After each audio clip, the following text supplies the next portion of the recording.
Только солнце — свидетель того, как зарождался этот сказочный лес. Такие же лучи, такой же ласковый свет и нежное тепло миллионы лет назад питали его живительной энергией. Эти же воды омывали берега Каспия, правда, совершенно в других границах. Водная стихия и климатические колебания подействовали на лес как солнечное тепло на снежное покрывало. В нашем тысячелетии он занимал почти всю равнинную часть Прикаспийского Кавказа. А сегодня небольшой островок уникального реликтового лианового леса площадью около 7,5 тысяч гектаров в России сохранился только на юге Дагестана.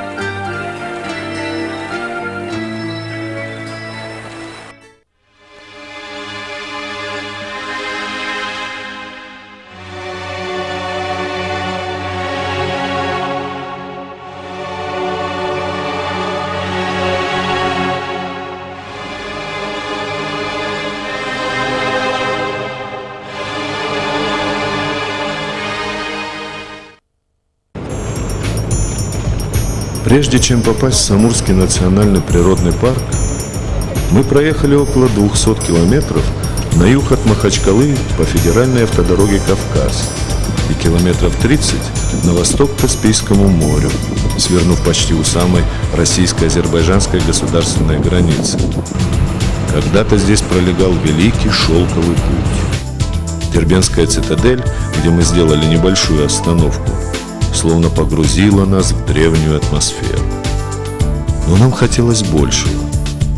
Если великий шелковый путь был проторен, а Дербент был построен несколько тысячелетий назад, то история Самурского леса исчисляется миллионами лет. Поэтому, наверное, и манил нас этот посланец фантастически далекого прошлого.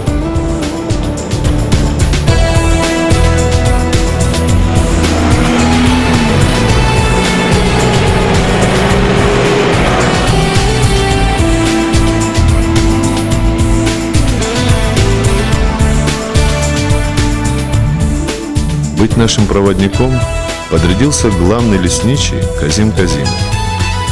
35 лет работает здесь и знает каждую тропиночку. Первое, о чем мы попросили его, показать место, где, может быть, еще не ступала нога человека. Наше воображение рисовало непроходимые таинственные гущи, где полно загадок и всякой интересной живности. Но оказалось, что здесь таких мест уже давно нет. Лес исполосован множеством шоссейных, гравийных и проселочных дорог. Следы человеческого бытия постепенно снимают с него паутину древности и загадочности.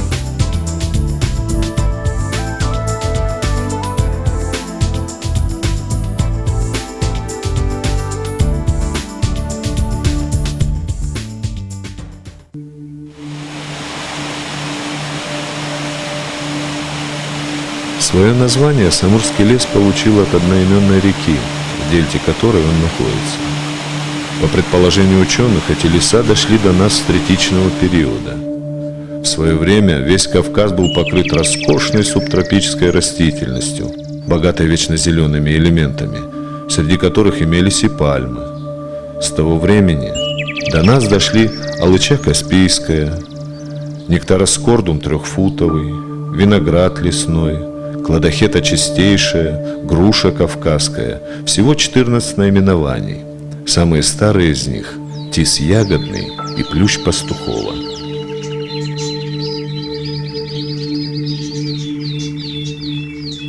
Лес уникален не только наличием реликтовой растительности, но и гигантизмом и многообразием обычных видов. По сведениям ученых, здесь на площади 80 квадратных километров насчитывается 68 видов деревьев, 15 видов средиземноморских лиан, 532 вида растений. Из последних более 20 занесены в красные книги России и Дагестана. Животных и птиц, занесенных в красные книги, еще больше – 53. Среди них фламинго, розовый пеликан, большие желтые и белые цапли, косуля, ряд реликтовых видов насекомых, ближайшие родственники которых ныне встречаются только на Филиппинских островах и в Южной Индии.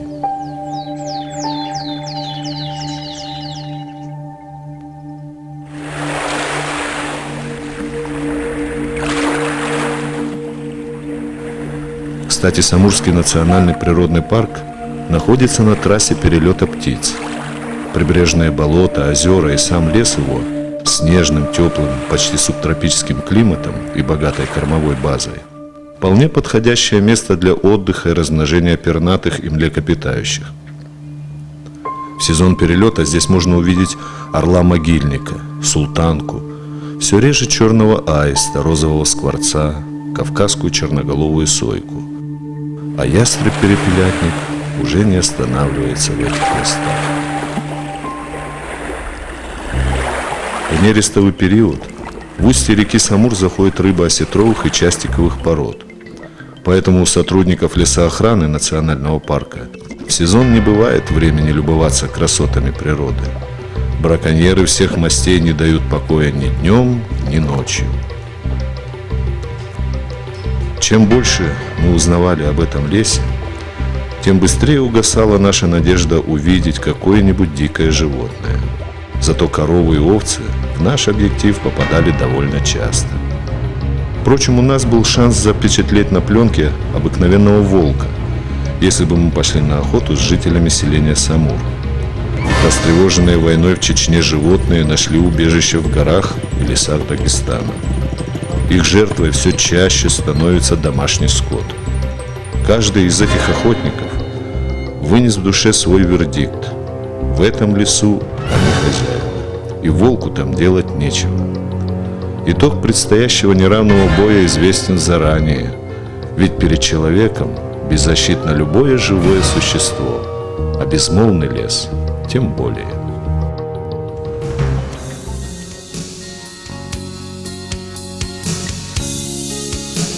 В 50-е годы высокопоставленным республиканским чиновникам пришла в голову идея переселить горцев на равнину для освоения плодородных земель.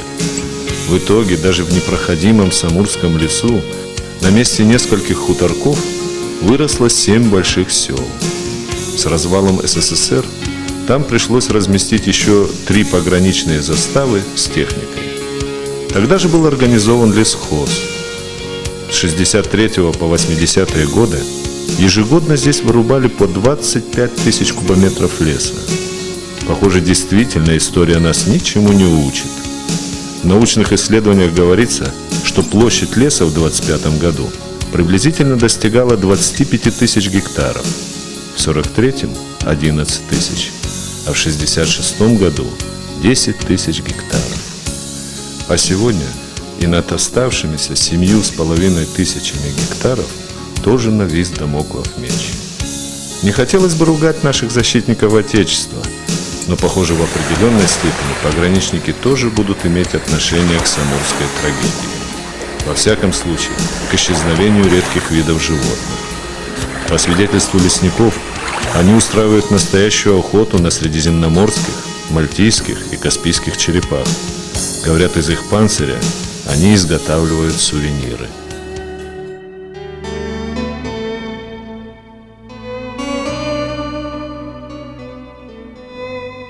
Дорога привела нас в поселок Приморский. Раньше здесь был весьма преуспевающий рыбоколхоз. Как и большинство предприятий страны, во время перестройки он развалился. Единственное напоминание о нем – рыборазводный цех. Сегодня здесь разводят лосося, правда, без особого размаха. Этим занимаются от силы с 2 десятка жителей поселка. Несколько человек имеют работу в местных госучреждениях, а иные ищут свое счастье на стороне. Остальные же хлеб насущный добывают кто как может, в основном содержанием огородов и домашнего скота. Так же и в остальных селах. Населенные пункты разрастаются. Местные власти и жители буквально засыпают правительство письмами с просьбой выделить им дополнительные пахотные и пастбищные земли. Но свободных площадей нет. Что бы ни делать, все идет в ущерб ценнейшему лесу. Стало настолько тесно, что поля, сады и приусадебные участки все дальше и быстрее оттесняют границы леса. К тому же пасущийся внутри него скот не оставляет шансов подрасти новым деревьям. Местные жители, может, и понимают, что их лес уникален, и его нужно беречь. Но при нашей бедности вряд ли кто станет покупать дорогостоящий уголь, любое другое топливо, да еще привозить его за 100 километров, когда за околицей села без особых хлопот можно вырубить с десяток деревьев. Газификация здешних сел начата еще в 94-м и должна была завершиться в 96-м году. Однако газопровод проведен лишь до 4 сел, причем и там нет разводящих сетей. Когда зажжется газ в домах, никто не знает. На продолжение работ нет денег.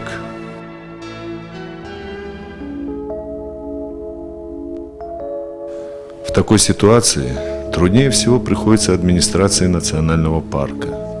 Мы, лесники, сегодня оказались, можно сказать, между молотом и наковальней, говорит наш проводник, главный лесничий Казим Казимов. С одной стороны, нам приходится войти в положение жителей сел, еле сводящих концы с концами, а с другой – делать все, чтобы защищать уникальный лес. В любом случае бесконфликтных ситуаций, связанных с выпасом скота в лесу, браконьерством, вырубкой деревьев, не обходится. Работникам лесной охраны довольно непросто постоянно выяснять отношения с нарушителями. Раскроем маленький секрет. Самурский национальный природный парк – это лишь громкое, подчеркнем, местное название. Вернее, такой статус получил он согласно постановлению дагестанского правительства в 1991 году. Но в Государственном реестре особо охраняемых природных территорий Российской Федерации он, собственно, не числится. Для Москвы это всего лишь Самурский мехлесхоз Комитета лесного хозяйства Дагестана. Для сохранения хотя бы оставшегося реликтового леса ученые и руководители Министерства охраны окружающей среды и природных ресурсов республики склоняются к мысли о необходимости создания здесь заповедного участка на почти половине лесной территории, где нет населенных пунктов, со всеми вытекающими отсюда положительными последствиями.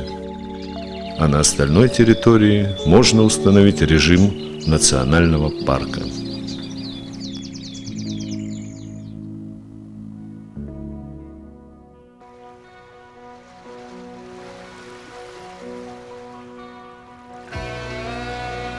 Свою экскурсию мы продолжили по берегу моря.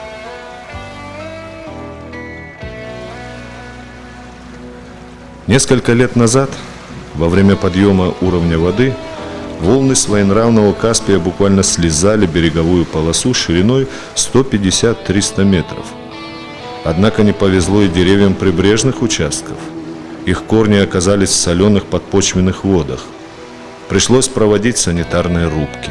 Более того, здесь происходит, как говорят ученые, сукцессия, смена одних растений и деревьев другими. Стало быть, лес в этих местах может потерять свою уникальность.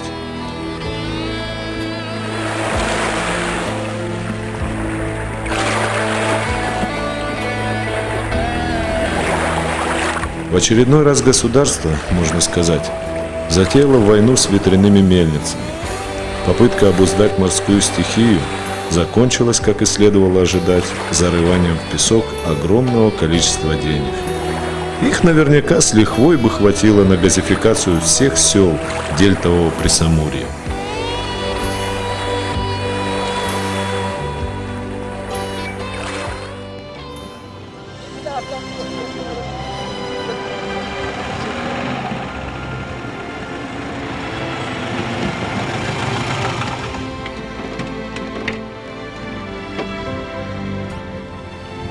И снова лес. По пути Казим Казимов обратил наше внимание на это место. Как нам объяснили, горочка камня обозначает начало дороги к святому месту в лесу. Проезжающие оставляют здесь деньги или еду для нуждающихся. Подаяние. Само святое место оказалось не так далеко от дороги. Из рассказа нашего гида нам стало ясно, что таковым оно считается из-за этих каменных фигур. Согласно легенде, находящийся в пути отец отправил свою дочку за водой для омовения перед молитвой. Она настолько задержалась, что отец сгоряча проклял ее словами: «Чтоб ты в камень превратилась». А когда нашел ее такой, с горя умер сам и тоже превратился в камень.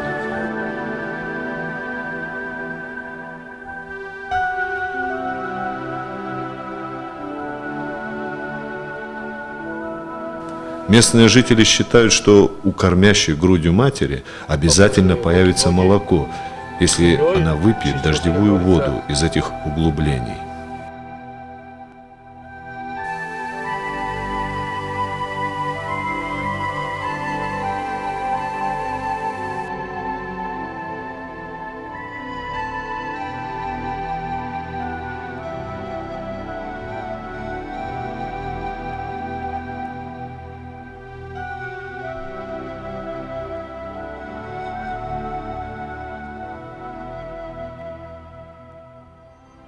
Оказывается, в лесу много всяких других загадок. В нескольких местах в самой гуще мы натолкнулись на рукотворные валы кольцевой формы. Некоторые из них сложены из крупного речного камня. Никто не знает, какое было их назначение – практическое или культовое. Единственное, что сохранилось внутри огромных чаш – это фрагменты глиняных кирпичей и вот такая каменная фигура. Местные жители, хотя и не знают, что это такое, завязывают здесь лоскутки материи, что тоже означает святое место.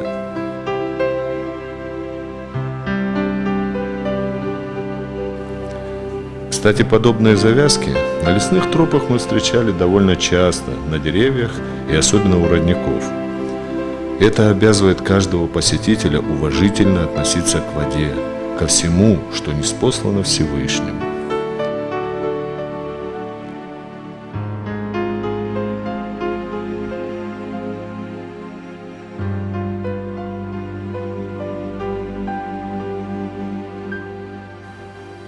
Потомственный лесник Абдул-Азизов говорит, что раньше подземных источников было очень много, но сегодня они высыхают один за одним.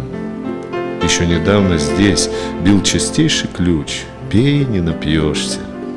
В отдельных от реки местах высыхают многовековые дубы, буки, грабы. Наш попутчик сетует, что уровень подпочвенной воды падает на глазах.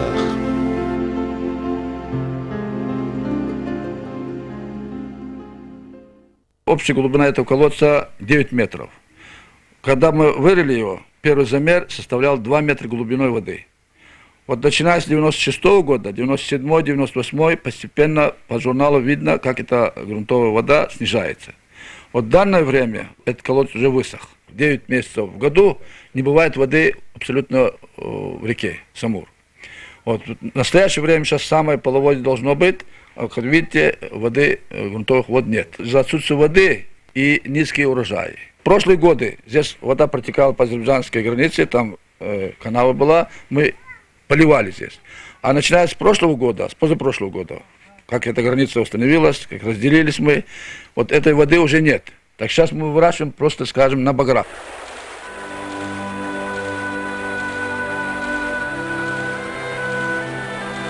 Национальный парк расположен в дельте реки Самур. До 50-х годов это была очень полноводная река. Живительной влаги хватало и на орошение полей, огородов, и на рабохозяйственные нужды, а самое главное – для поддержания жизненного тонуса зеленого массива. Эти съемки сделаны весной в пик половодья, когда наступает жаркий период. Вода в русле течет жалкими ручейками. Проблемы появились в 1957 году, когда был сдан в эксплуатацию Самурский гидроузел, построенный на границе с Азербайджаном. В 1967 году протоколом Медводхоза СССР годовой речной сток был распределен так: 10-15% России и 60% Азербайджану. Остальные оставили на так называемый экологический сток. После образования отдельных государств злополучное сооружение перешло в собственность южных соседей. С Сегодня азербайджанская сторона заявляет о намерении еще больше увеличить водозабор. Очевидно несправедливое распределение Самурского стока, если учесть, что 96% воды собирается в горах Южного Дагестана. И только на протяжении 38 километров Самур, длина которого 213 километров, проходит по российско-азербайджанской государственной границе. Не раз проблема водораспределения ставилась предметом переговоров между двумя государствами. В сложившейся ситуации Дагестан все больше склоняется к мысли о создании своей системы водозабора на левом берегу реки. Предпосылки для реализации таких планов созданы на уровне правительства Российской Федерации. Уже сегодня ведется разработка специального проекта.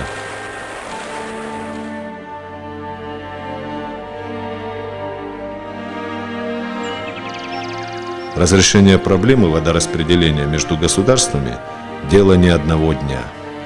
Пока суд до дела, лес продолжает деградировать. И вообще, пока знакомились с прекрасным уголком природы, мы заметили одну закономерность. Каждое необдуманное решение, принимаемое наверху, усугубляет трагедию Самурского леса. И самое страшное – урок не идет впрок. Уже рассматривается вопрос об изъятии самурских подземных вод для водообеспечения города Дербента. Если такой проект будет реализован, то уровень подпочвенных вод опустится еще ниже. Значит, убыстрится процесс высыхания и смены реликтовой флоры на современные виды растительности и деревьев. Тогда мы лишимся последнего островка реликтового леса в России. Мы покидаем Самурский лес с двойственным чувством.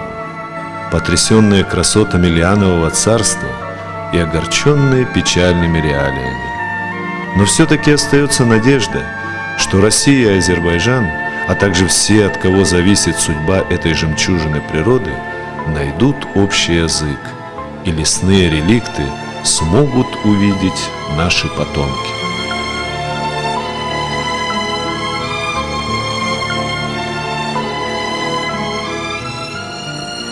Государства придуманы человеком. Линии границ можно разделить народы, разделить землю, присваивать богатство недр, иные ресурсы. Но природа – живой единый организм, который не признает никакие границы. Попытки человека изменить что-то в ней заканчиваются настоящей трагедией, прежде всего для самого человека.